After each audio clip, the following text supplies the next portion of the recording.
चलो स्टूडेंट्स अब आगे बढ़ते हैं और हम लोग अपना नेक्स्ट क्वेश्चन देखते हैं। किस पे बेस्ड है? एंगल ऑफ एलिवेशन और डिप्रेशन पे। देखो क्वेश्चन क्या कह रहा है, एक बार रीड करेंगे और संग डायग्राम बनाएंगे, ठीक है ना स्टूडेंट्स। चलो, Aman is standing on the deck of a ship. Aman एक शिप की डेक पे खड़ा हुआ है which is 8 metre above water level. और शिप कितना ऊपर है वाटर लेवल पे? 8 मीटर। यानी कि हमारे पास ये मान लो एक वाटर लेवल है। ये क्या है स्टूडेंट्स? एक वाटर लेवल, इससे 8 मीटर ऊपर क्या है स्टूडेंट्स? हमारे पास एक शिप। स्टूडेंट्स क्या है हमारे पास? एक शिप, ठीक है ना। और अमन क्या खड़ा है? अमन इस शिप पे खड़ा हुआ है, तो मैंने मान लिया अमन यहां खड़ा है, ठीक है। आगे देखते हैं। He observes the angle of elevation of the top of a hill as 60 degree. Aman इस पॉइंट पे खड़े होकर क्या देखता है कि एंगल ऑफ एलिवेशन कैसा बन रहा है एक हिल के टॉप का? 60 डिग्री। देखो मैंने क्या बताया था, कोई भी अगर एक हॉरिजॉन्टल लेवल है, इस पे अगर हम इससे एंगल ऑफ एलिवेशन की बात करेंगे तो हमेशा वो कैसा होगा? ऑब्जेक्ट इससे ऊपर, ठीक है ना। और जब भी एंगल ऑफ डिप्रेशन की बात करेंगे तो ऑब्जेक्ट हमेशा इस हॉरिजॉन्टल लेवल से नीचे होगा। यानी कि इस केस में जो इसने कहा है कि एंगल ऑफ एलिवेशन किसका? हिल के टॉप का। हिल के कोई भी एक पहाड़ है उसके टॉप का एंगल ऑफ एलिवेशन, यानी कि पहाड़ का टॉप कहां होगा? ये जो लेवल है इससे ऊपर। यानी कि कहीं मैंने मान लिया ये है, तो ये जो एंगल बन रहा है एंगल ऑफ एलिवेशन ये कितना बन रहा है? 60 डिग्री, ठीक है ना स्टूडेंट्स। इतनी बात क्लियर हो गई। देखो ध्यान रखना बस, एंगल ऑफ एलिवेशन का मतलब एक हॉरिजॉन्टल लेवल से ऊपर। तो देखो हॉरिजॉन्टल लेवल ये रहा, इससे ऊपर हिल का टॉप है और एंगल ऑफ एलिवेशन क्या है? 60 डिग्री, ठीक है ना। आगे बढ़ते हैं। And the angle of depression of the base of the hill is 30 degree. और एंगल ऑफ डिप्रेशन उसी हिल के, उसी पहाड़ के बेस का कितना है? 30 degree.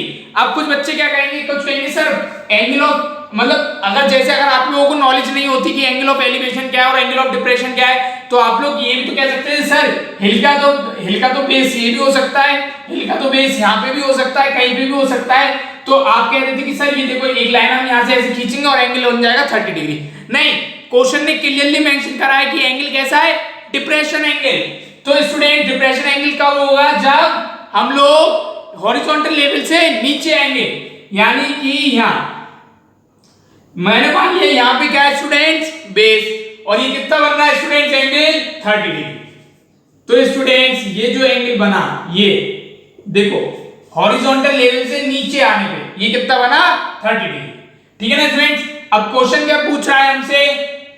Calculate the distance of the hill from the ship. Ship से हिल की डिस्टेंस बताओ। देखो ये यहाँ पे खड़ा हुआ है अमन, तो ये रहा शिप, इससे और देखो हिल का है, हिल का टॉप ये, हिल का बॉटम ये, यानी कि ये एक वर्टिकल उसमें होंगे, ठीक है ना। ये टॉप, हिल का टॉप और हिल का बेस एक वर्टिकल प्लेन में होंगे, ठीक है ना।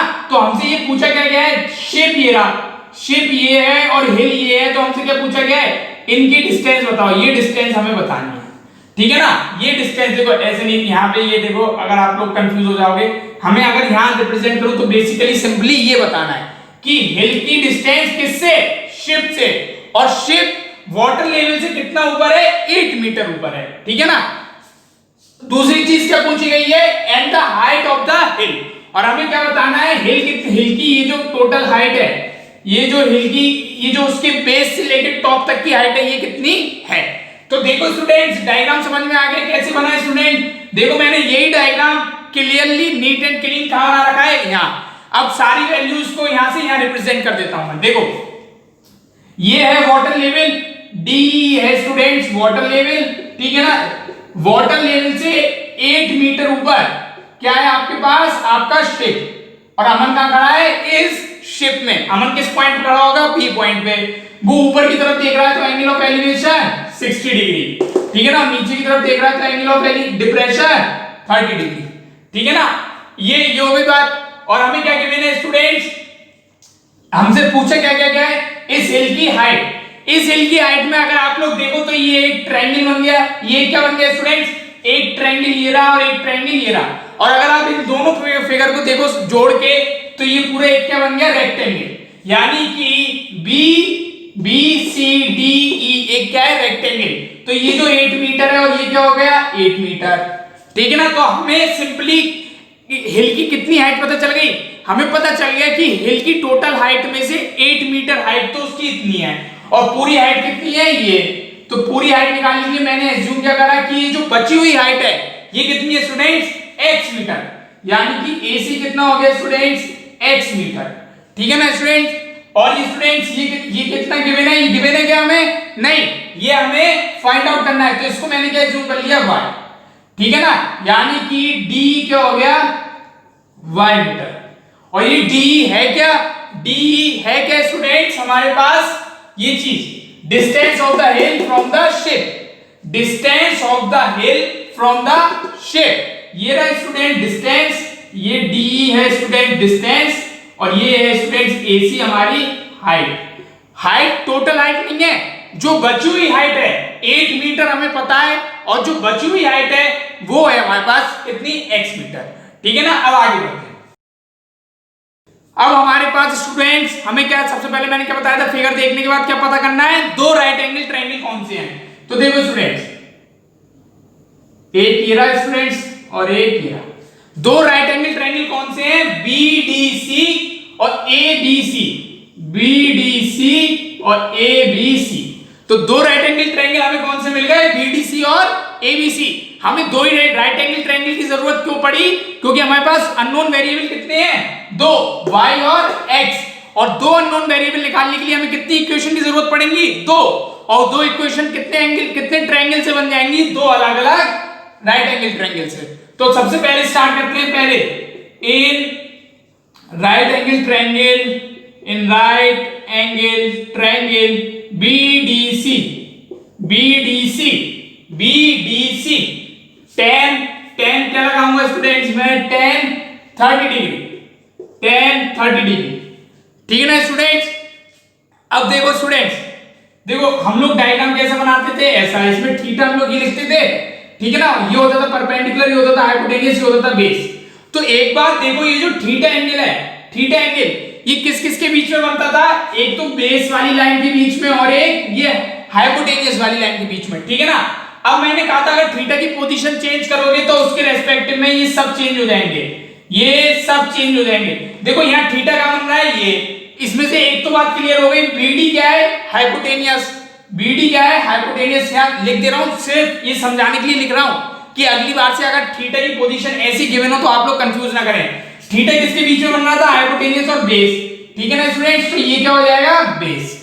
ठीक है ना। और परपेंडिकुलर क्या हो जाएगा स्टूडेंट्स, ये, यानी कि अब मैं अगर आपसे कहूं कि tan 30 डिग्री कितना होगा स्टूडेंट्स, tan 30 डिग्री, ये बेस लिखा है B। ठीक है ना। अब tan 30 डिग्री कितना होता है स्टूडेंट्स, परपेंडिकुलर बाय बेस।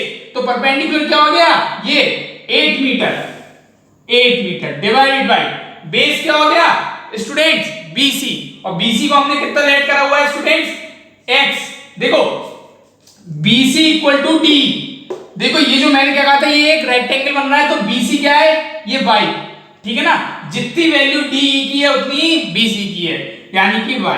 अब देखो tan 30 डिग्री कितना होता है, मैंने टेबल में बताया था 1/√3, 1/√3 डिवाइड बाय 8/y। यहां से अगर आप लोग देखो तो y की वैल्यू कितनी मिल गई, 8√3। ठीक है ना स्टूडेंट्स। तो हमें y की वैल्यू कितनी मिल चुकी है स्टूडेंट्स, 8√3 मीटर। देखो स्टूडेंट्स, एक इक्वेशन में सीधे सीधे हमें वैल्यू मिली है, ये देखो 8√3 मीटर। ठीक है ना। यानी कि हमें इक्वेशन बनाने की जरूरत भी नहीं पड़ी, यानी कि हमें सीधे सीधे y की वैल्यू मिल गई। देखो हमें किस किस की वैल्यू चाहिए थी, एक तो y की और एक x की, y की वैल्यू मिल गई, ये रही।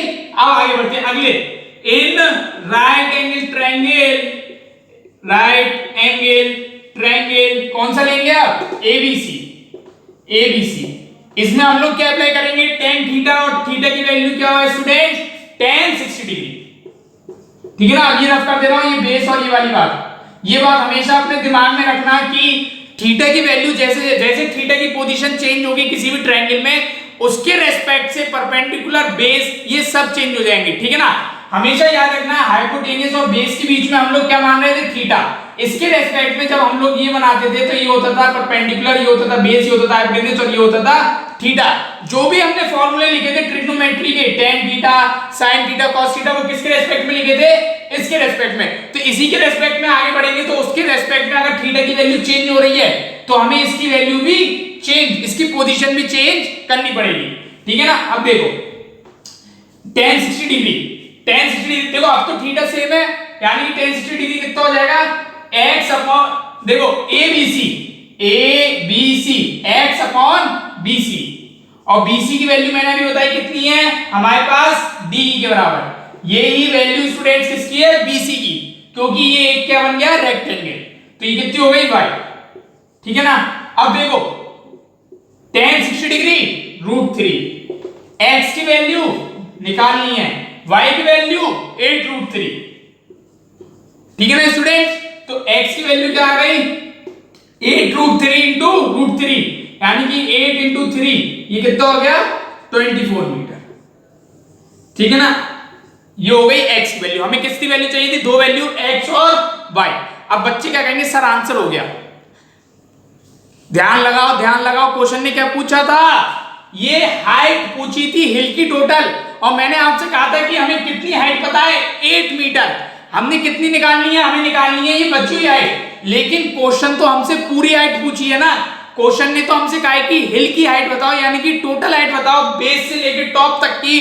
तो स्टूडेंट टोटल हाइट कितनी हो गई, टोटल हाइट किसकी, हिल की, टोटल हाइट ऑफ हिल कितना हो गया स्टूडेंट्स, 8 मीटर हमें पहले से पता थी, और बची हुई हाइट कितनी है 24 मीटर, यानी कि 8 + 24 32 मीटर इज द आंसर।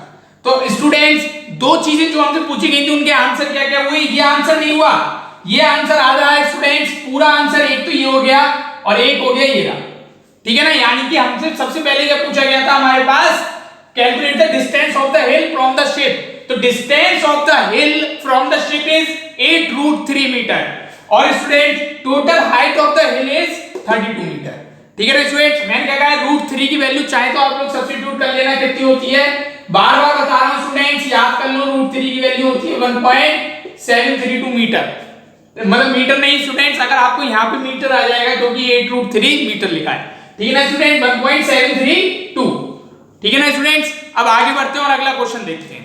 तो देखो क्वेश्चन पढ़ेंगे साथ ही साथ फिगर बनाते जाएंगे। अब आप लोग सीख गए होंगे कि फिगर कैसे ड्रॉ करनी है, तो मेरी एक एडवाइस मानो, वीडियो को पॉज करो और खुद से फिगर बनाओ, बाद में मैच करना है कि जो मैं फिगर बनाऊंगा आपकी फिगर उससे मैच होती है या नहीं होती है, ठीक है ना स्टूडेंट्स।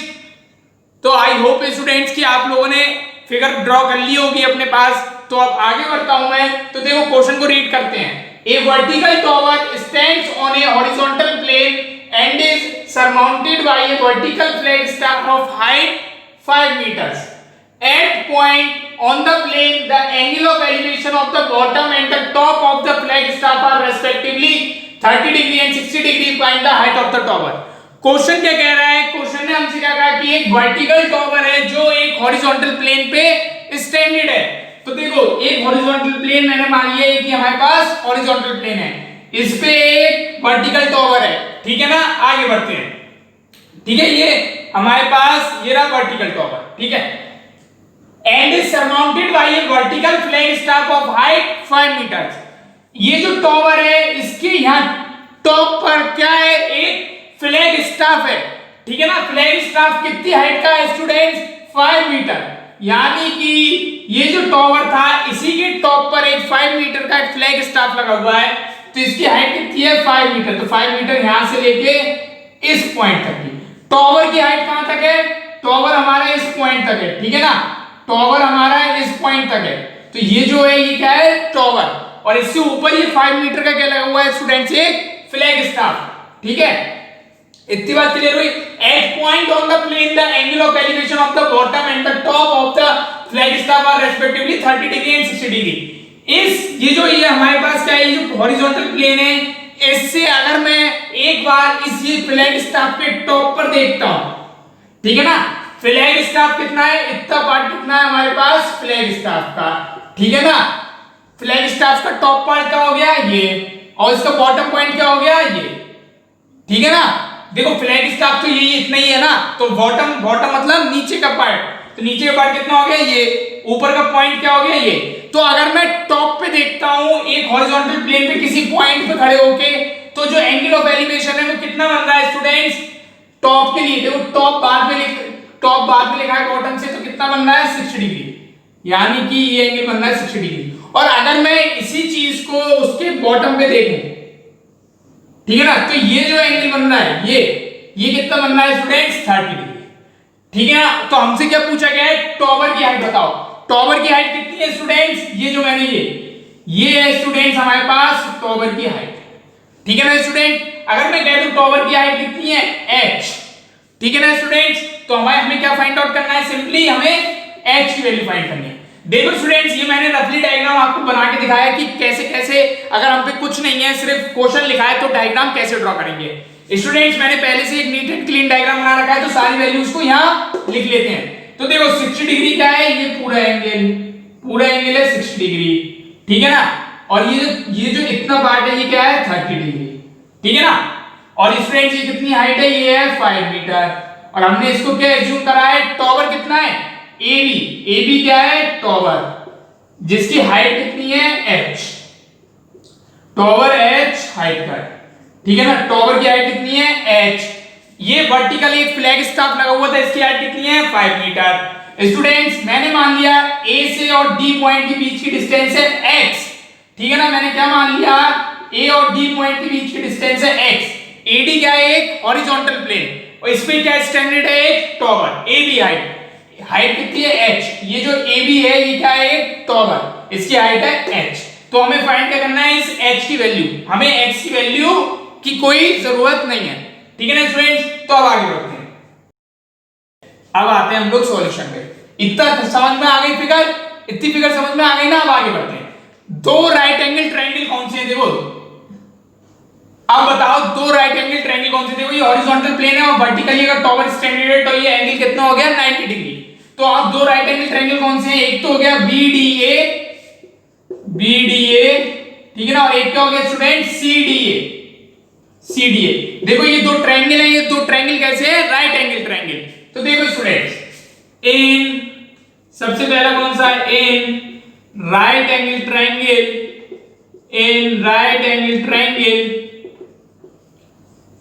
पहले कौन सा लेंगे हम लोग स्टूडेंट्स, BDA, ठीक है ना।